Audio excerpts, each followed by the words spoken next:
Olá vocês! Vimos há pouco mais de um mês o falecimento do apresentador Gugu Liberato aos 60 anos de idade e vem surgindo comentários e discussões sobre sua herança. Foi divulgado pela mídia que somente os filhos seriam herdeiros de sua fortuna, que sua companheira nada receberia. Ante essas notícias, venho recebendo várias perguntas questionando o porquê de sua companheira não herdar parte dos seus bens, já que o direito brasileiro reconhece a união estável como entidade familiar e possibilita o recebimento de herança do falecido. Devido a essas e outras perguntas sobre o tema, trarei para a nossa conversa hoje, através desse vídeo, o porquê da polêmica.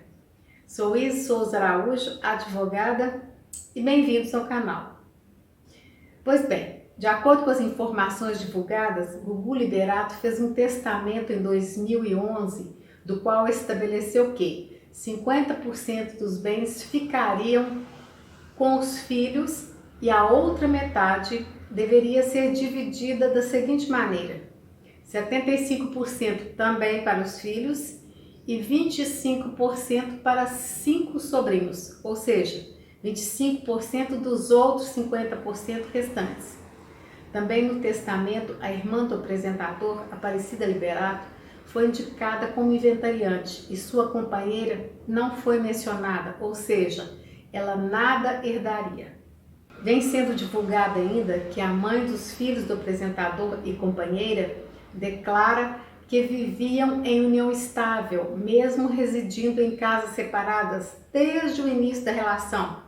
E posteriormente, com os filhos estudando e morando no exterior, mantinham união estável. Mesmo não possuindo documento que comprove, exigirá na justiça, assim está sendo divulgado, o reconhecimento da união estável para ter direito à parte da herança avaliada em 170 milhões de reais. Vejam vocês que vivenciamos constantes situações como esta no judiciário. Claro que estamos falando aqui de uma grande fortuna, e certamente muito ainda será noticiado.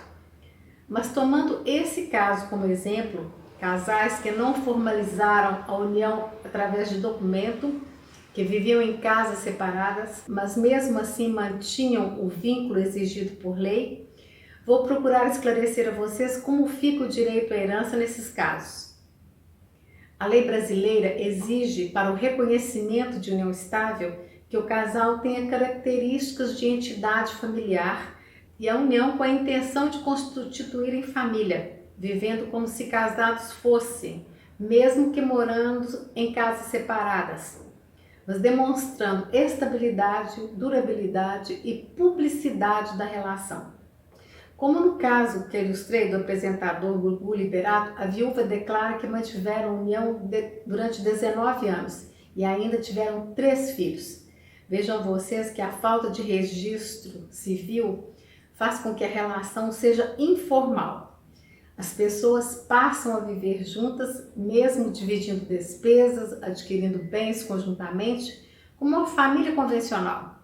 Contudo, sem um procedimento mais rígido legalmente. O Código Civil Brasileiro, em seu artigo 1723, reconhece como entidade familiar a união estável, assim descreve, entre homem e mulher, configurada na convivência pública, contínua, duradoura e estabelecida com o objetivo de constituição de uma família. Mas vejam que, apesar de constar no artigo a união de um homem e de uma mulher, uma vez que nosso Código Civil é de 2002, de lá para cá houve alteração da especificação de união entre homem e mulher. Através de decisão do Supremo Tribunal Federal em 2011, foi reconhecida a inconstitucionalidade dessa condição e passou a ser reconhecida a união entre pessoas do mesmo sexo, união homoafetiva. Quanto à durabilidade, não existe mais tempo mínimo. Antigamente exigia-se prazo de 2 anos, hoje chamam mais. Contudo, compete ao juiz analisar cada caso concreto para entender se o prazo, dentre outras situações, foi suficiente para caracterizar estabilidade familiar, inclusive quanto à continuidade, uma vez que não deve haver longas interrupções. O vai e vem de encontros demonstra instabilidade na relação, descaracterizando a união estável. Outro fator também característico é a publicidade. As pessoas da comunidade, os amigos, parentes, devem ter o conhecimento da relação do casal como entidade familiar. A convivência pode ser sigilosa, mas não clandestina, às escuras.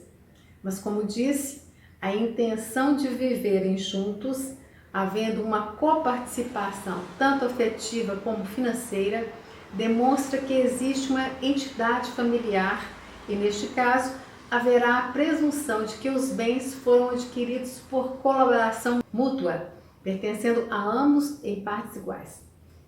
Existindo contrato de união estável, nele pode constar o regime de bens dos companheiros.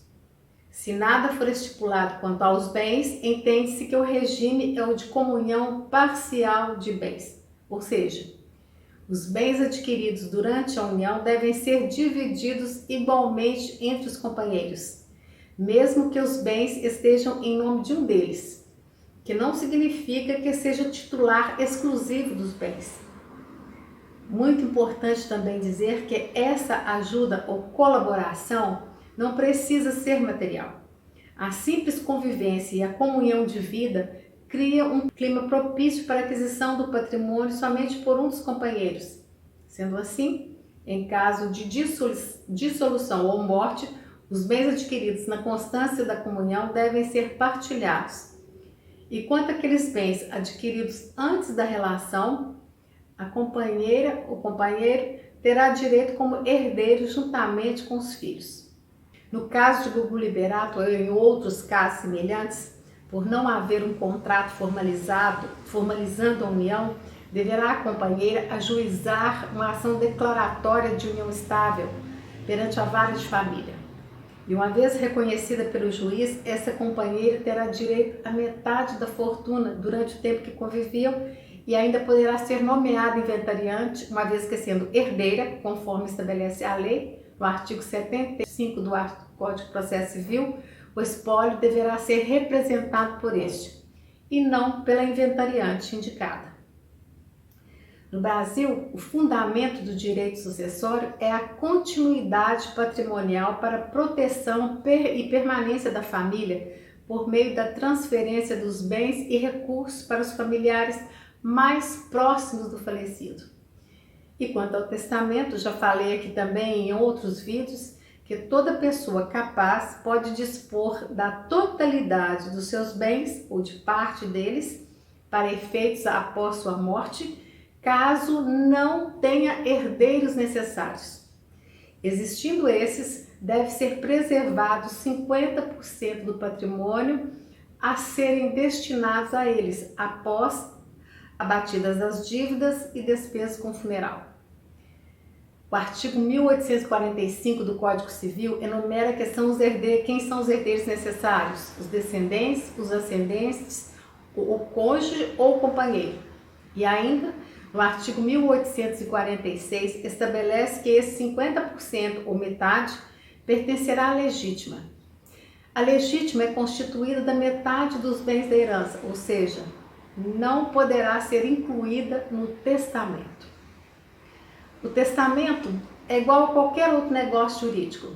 Poderá conter vícios, causas que o tornem nulo. São motivos de nulidade, dentre outros, a inobservância da forma prescrita determinada em lei.